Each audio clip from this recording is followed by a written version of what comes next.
Hello दोस्तों, उम्मीद करता हूँ आप लोग अच्छे होंगे। आज से हम लोग शुरू करेंगे कक्षा 10 का विज्ञान। और आज पहला टॉपिक जो मैं शुरू करूँगा, पहला चैप्टर, वो है प्रकाश। ठीक है, फिजिक्स वाला पार्ट मैं पहले शुरू कर रहा हूँ। तो प्रकाश के बारे में पढ़ेंगे हम लोग। और देखिए, जो भी चैप्टर मैं पढ़ाऊँगा एकदम बिल्कुल डिटेल में एक एक टॉपिक पढ़ेंगे हम लोग, बहुत डीप में पढ़ेंगे। और जितने फार्मूले आएंगे उनको अच्छे से समझेंगे। साथ में न्यूमेरिकल सॉल्व करेंगे, जितने भी आंकिक प्रश्न होंगे। ठीक है, जितने टाइप के बन सकते हैं आंकिक प्रश्न, उतने टाइप के आंकिक प्रश्न मैं बताऊंगा। और बहुविकल्पी प्रश्नों को भी हम लोग हल करेंगे, क्योंकि आपके एग्जाम में, बोर्ड एग्जाम में बहुविकल्पी प्रश्नों की संख्या बढ़ गई है। तो उनका भी क्या है, महत्व बढ़ गया है। तो इसलिए हम बहुविकल्पी प्रश्नों को ही सॉल्व करेंगे, क्योंकि हम जनरली वैसे ही छोड़ देते हैं बहुविकल्पी प्रश्नों को, लेकिन हम लोग सॉल्व करेंगे क्योंकि बहुत ज़रूरी है वो भी। ठीक है, तो पहला हमारा क्या आज शुरू करेंगे, प्रकाश।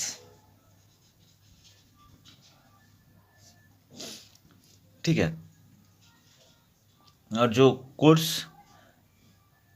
करिकुलम होगा वो बेस्ड ऑन एनसीईआरटी होगा। ठीक है, एनसीईआरटी पे आधारित होगा। अगर हाँ, और थोड़ा सा कुछ मैं एक्स्ट्रा भी बताऊंगा जो आपके लिए ज़रूरी है, जो कि एनसीईआरटी में नहीं है और एग्जाम में क्या होता है, पूछ लेता है। ठीक है, तो देखिए, प्रकाश प्रकाश है क्या, पहले ये समझना ज़रूरी है कि प्रकाश क्या है। तो देखिए, प्रकाश किसी विकिरण का वह भाग है, ठीक है, जो हमारी आंखों में क्या करता है, संवेदना उत्पन्न करता है। ठीक है, संवेदना उत्पन्न करने का मतलब कि वह भाग हमारे आंखों को देखने में क्या करता है, सहायता करता है। ठीक है, अब विकिरण क्या है, तो विकिरण देखिए, कोई भी, जैसे सूर्य है ना, तो सूर्य से आने वाला जो भी सौर विकिरण है, सूर्य से ऊर्जा निकलती है ना, तो सूर्य से जो भी ऊर्जा निकलती है उसको हम लोग क्या बोलते हैं, विकिरण बोलते हैं। क्या बोलते हैं विकिरण, सौर विकिरण। क्या है, सौर विकिरण। अब सौर विकिरण में बहुत प्रकार के किरणें या तरंगें होती हैं। ठीक है, जिनमें से कुछ ही तरंगें क्या होती हैं, हमारी आंखों में देखने की संवेदना उत्पन्न करती हैं। ठीक है, तो जो हमारे आंखों में देखने की संवेदना उत्पन्न करती हैं, उन्हीं को क्या बोलते हैं हम लोग, प्रकाश बोलते हैं, या फिर दृश्य विकिरण बोला जाता है, या फिर विजुअल लाइट, या फिर visible part of solar radiation. अब देखिए, एक बात केवल सूर्य तक सीमित ही नहीं है। क्यों, क्योंकि देखिए, जब हम उष्मा संचरण की विधियां पढ़ते हैं तो उसमें एक विधि पढ़ते हैं विकिरण। क्या, विकिरण की, विकिरण में उष्मा संचरण के लिए माध्यम की आवश्यकता नहीं होती है। तो विकिरण के रूप में किसी भी पदार्थ से क्या होता है, ऊर्जा निकलती रहती है। अब देखिए, किसी भी पदार्थ का तापमान अगर 0 केल्विन से ऊपर है, ठीक है, तो उससे क्या होगा, विकिरण निकलता रहेगा। ठीक है, तापमान बहुत कम है तो उससे निकलता है अवरक्त विकिरण। क्या निकलता है, अवरक्त विकिरण, और जिसको हम लोग बोलते हैं इंफ्रारेड, IR। तो निकलने वाले विकिरणों में देखिए, अल्ट्रावायलेट भी होता है, परावैंगनी भी होता है। ठीक है, कहीं कहीं एक्सरे भी निकलते हैं। ठीक है, गामा रेज, गामा रेज तो रेडिएक्टिव मटेरियल से निकलते हैं। तो ये देखिए, हर एक पदार्थ से, हम मेरे शरीर से, आपके शरीर से, ठीक है, टेबल पे रखी हुई कॉफ़ी से, सबसे क्या निकल रहा है, विकिरण निकल रहा है। लेकिन विकिरण के, उनसे निकलने वाले विकिरण का हर एक पार्ट क्या है, तो देखिए, सूर्य से निकलने वाले विकिरण का सभी भाग जो है हमारे आंखों में संवेदना उत्पन्न नहीं करता है देखने के लिए। ठीक है, अब देखिए, तरंग गति से संबंधित आप लोगों ने तरंग दैर्ध्य टर्म पढ़ा होगा 9th में। ठीक है, तो देखिए, जो 3900 एंगस्ट्राम से लेके 7800 एंगस्ट्राम तक की जो तरंग दैर्ध्य है, यही क्या करते हैं, हमारी आंखों में संवेदना उत्पन्न करते हैं। तो ये वाला भाग, सूर्य से निकलने वाले सौर विकिरण के ये वाला भाग क्या है, प्रकाश है। क्या कहलाता है, प्रकाश कहलाता है, विजुअल लाइट कहलाता है, दृश्य प्रकाश कहलाता है। ठीक है, तो उम्मीद करता हूँ प्रकाश आपको समझ में आएगा।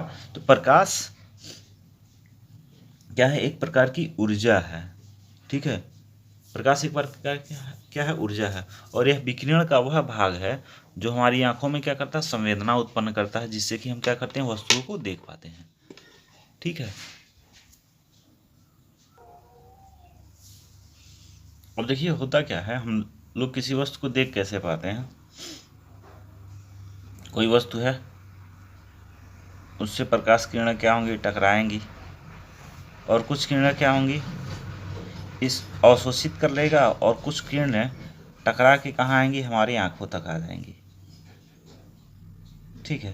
तो जो किरणें हमारे आंखों पे आके पड़ेंगी वही क्या करती हैं, उस वस्तु का, जिस वस्तु से वो टकरा के आ रही हैं, उसका इमेज हमारी आंखों में बना देती हैं, उसका प्रतिबिंब हमारे आंखों में बना देती हैं, जिससे वो वस्तु हमको क्या होता है, दिखने लगता है। ठीक है। अभी हम लोग लेंस के बारे में पढ़ेंगे, दर्पण के बारे में पढ़ेंगे, तो हमको और अच्छे से क्लियर होगा कि प्रतिबिंब बनता कैसे है। अब देखिए हम लोग प्रकाश का परावर्तन पढ़ेंगे, अगला टॉपिक। उससे पढ़ने से पहले कुछ चीज़ें हम लोग समझते हैं, जैसे कि ये एक सतह है, यह एक सतह है। ठीक है। अब इस पे प्रकाश किरण क्या हो रही है, गिर रही है। ठीक है। प्रकाश किरण क्या हो रही है, गिर रही है। तो ध्यान से देखिए, कोई भी प्रकाश किरण जब किसी सतह पे गिरती है तो उस किरण को हम लोग क्या बोलते हैं, आपतित किरण। क्या बोलते हैं, आपतित किरण। ठीक है। और ध्यान से देखिए, जिस बिंदु पे गिरती है उसको हम लोग बोलते हैं आपतन बिंदु। क्या बोलते हैं, आपतन बिंदु बोलते हैं। और देखिए, इस बिंदु से होते हुए इस सतह पर एक लंब खींचिए।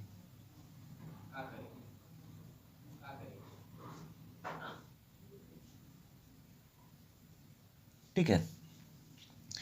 तो जिस बिंदु पे प्रकाश की किरण आपतित हुई है उस बिंदु से जाती हुई सतह पर हम एक लंब खींच देंगे। अगर ये लंब खींच रहे हैं तो ये वाला कोण, यानी इस रेखा के बीच, रेखाखंड के बीच और इस सतह के बीच कितने अंश का कोण होगा, 90 अंश का। तो ए वाला जो पार्ट है ये क्या कहलाता है, ए वाली रेखा जो क्या कहलाती है, अभिलंब कहलाती है। क्या है, अभिलंब। ठीक है। अब ध्यान से देखिए, अभिलंब और आपतित किरण के बीच क्या बन रहा है, अभिलंब और आपतित किरण के बीच बन रहा है कोण। इस कोण को हम लोग बोलते हैं आपतन कोण। क्या बोलते हैं, आपतन कोण, इंसिडेंट एंगल। ठीक है। अब ये इतना चीज़ तो समझ में आया होगा। आपतित किरण क्या है, आपतन कोण क्या है, आपतन बिंदु क्या है, अभिलंब क्या है। ठीक है। अब अगला टॉपिक हम लोग शुरू करते हैं, प्रकाश का परावर्तन। प्रकाश का परावर्तन क्या है। ठीक है। तो देखिए, प्रकाश किरण का किसी चिकनी सतह से टकराकर उसी माध्यम में वापस लौट जाना क्या कहलाता है, प्रकाश का परावर्तन कहलाता है। प्रकाश किरण का किसी चिकनी सतह से टकराकर वापस उसी माध्यम में लौट जाना क्या कहलाता है, परावर्तन कहलाता है, प्रकाश का परावर्तन कहलाता है। तो प्रकाश का किसी चिकनी सतह से टकराकर उसी माध्यम में वापस लौटने की प्रक्रिया को क्या कहते हैं, प्रकाश का परावर्तन कहते हैं। अब इसको देखते हैं, मैं एक चित्र द्वारा समझा रहा हूँ। ये हमारे पास एक सतह है। ठीक है। यहाँ हम ऐसे कर दे रहे हैं, इसका मतलब क्या है, ये सतह चिकना सतह है। ठीक है। अब ध्यान से देखिए, एक प्रकाश किरण क्या हो रही है, आपतित हो रही है, और यहाँ से टकरा के फिर क्या हो जा रही है, वापस चली जा रही है। ठीक है। तो ये क्या है, आपतित किरण है, और कि ये क्या हो जाएगा, परावर्तित किरण। इसको हम लोग क्या बोलते हैं, आपतित किरण, और ये क्या है, परावर्तित किरण। देखिए, ये किरण ऐसे यहाँ पे आई, यहाँ पे टकराई, और ये इसी माध्यम में वापस लौट गई, बस दिशा क्या है उसका अलग है। इस सतह के इधर जो भी है क्या है, एक ही प्रकार का माध्यम है। तो यहाँ से किरण आई, टकरा के क्या हो गई, वापस चली गई। तो इसी प्रक्रिया को हम लोग क्या बोलते हैं, प्रकाश का परावर्तन बोलते हैं। ठीक है। अब हम लोग देखते हैं प्रकाश के परावर्तन के नियम क्या क्या है। ठीक है। ठीक है, अपरावर्तन के नियम समझने से पहले हम इस चित्र को समझते हैं। ठीक है,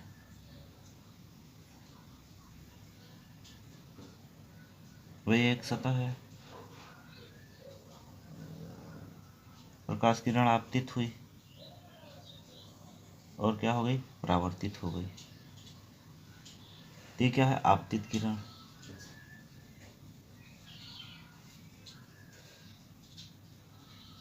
इसको बोलते हैं इंसिडेंट रे। अब देखिए इस बिंदु पे आपतित हो रही है तो यहाँ पे क्या खींचेंगे हम लोग, अभिलंब खींचेंगे। यहाँ क्या है, आपतन बिंदु है।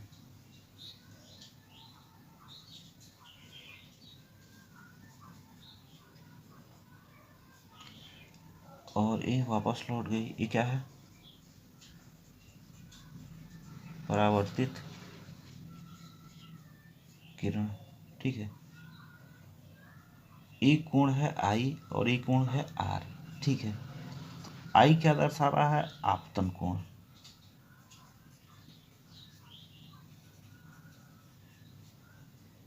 आर क्या दर्शा रहा है, परावर्तन कोण।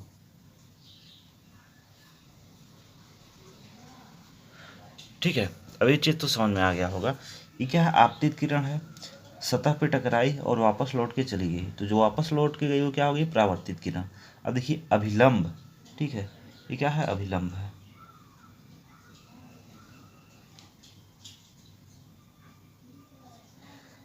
तो अभिलंब और आपतित किरण के बीच बने कोण को हम लोग क्या बोलते हैं, आपतन कोण। अभिलंब और परावर्तित किरण के बीच बने कोण को क्या बोलते हैं, परावर्तन कोण। ठीक है, और परावर्तन का नियम क्या कहता है, परावर्तन का नियम कहता है कि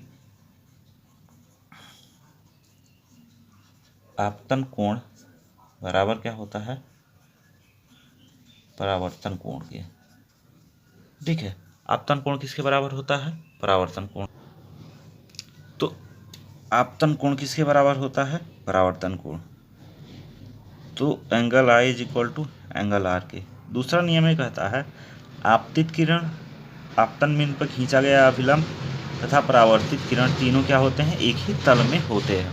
ठीक है, अब इसको समझने के लिए देखिए ये क्या है, ये जो मेरा बोर्ड है ये क्या दर्शा रहा है, एक तल को दर्शा रहा है। अब देखिए इसी तल में क्या है, आपतित किरण है, इसी तल में परावर्तित किरण है, इसी तल में क्या है, अभिलंब है। ऐसा तो है नहीं कि आपतित किरण ऐसे आ रही है और परावर्तित ऐसे हो जा रही है। ठीक है, इस तरीके से।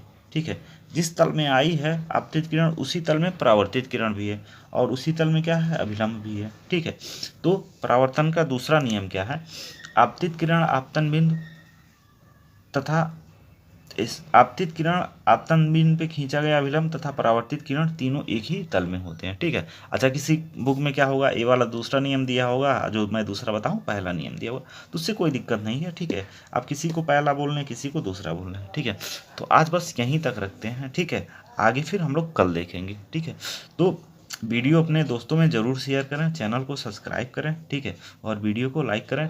जो भी आपका डाउट हो, ठीक है, आप कमेंट सेक्शन में बिल्कुल बेझिझक पूछ सकते हैं। ठीक है, हैप्पी लर्निंग।